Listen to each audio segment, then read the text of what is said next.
اعوذ باللہ من الشیطان الرجیم، بسم اللہ الرحمن الرحیم۔ حضرت امام بخاری کی وسعت علم یہاں سے معلوم ہوتی ہے کہ ایک ایک حدیث کے کتنے کتنے طریق ان کو محفوظ تھے۔ حاصل ان سب روایت کے ذکر کرنے سے یہ ہے کہ اکثر روایتوں میں سواری کی شرط کا ذکر ہے، جو ترجمہ باب سے معلوم ہوا۔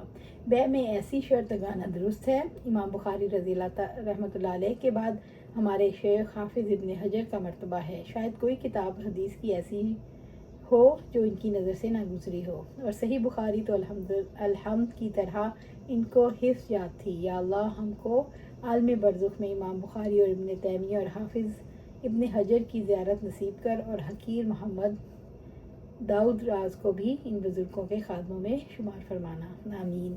معاملات میں شرطیں لگانے کا بیان۔ آپ صلی اللہ علیہ وسلم کے سامنے مواخات کے بعد یہ پیشکش کی کہ ہمارے کھجور کے باغات آپ ہم میں اور ہمارے بھائیوں مہاجرین میں تقسیم فرما دیں، لیکن آپ صلی اللہ علیہ وسلم نے فرمایا کہ نہیں۔ اس پر انصار نے مہاجرین سے کہا، آپ لوگ ہمارے باغوں کے کام کر دیا کریں اور ہمارے ساتھ پھل میں شریک ہو جائیں۔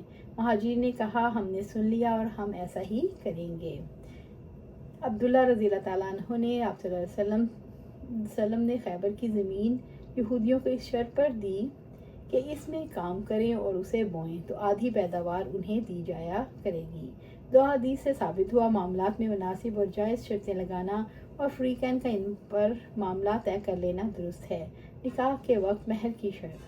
عمر رضی اللہ تعالیٰ عنہ نے فرمایا، حقوق کی اقطعیت شرائط کے پورا کرنے ہی سے ہوتی ہے اور تمہیں شرط کے مطابق ہی ملے گا۔ مسعور نے بیان کیا کہ آپ صلی اللہ علیہ وسلم سے میں نے سنا کہ آپ نے ایک داماد کا ذکر فرمایا، حقوق دامادی کی ادائیگی میں ان کی بڑی تعریف کی، اور فرمایا انہوں نے مجھ سے جب بھی کوئی بات کہی تو سچ کہی اور وعدہ کیا تو اس میں پورے نکلے۔ آپ صلی اللہ علیہ وسلم نے فرمایا، وہ شرطیں جن کے ذریعے تم نے عورتوں کی شرمگاہوں کو حلال کیا ہے پوری کی جانے کی سب سے زیادہ مستحق ہیں، جن میں ایجاب و قبول اور مہر کی شرطیں بڑی اہمیت رکھتی ہیں۔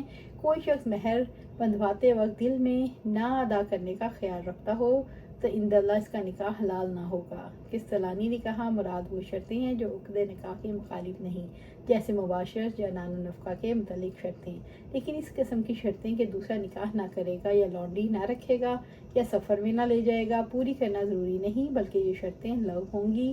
امام احمد اور اہل حدیث کا یہ قول ہے، ہر قسم کی شرطیں پوری کرنی پڑیں گی کیونکہ حدیث مطلق ہے، مگر وہ شرطیں جو کتاب و سنت کے خلاف ہوں۔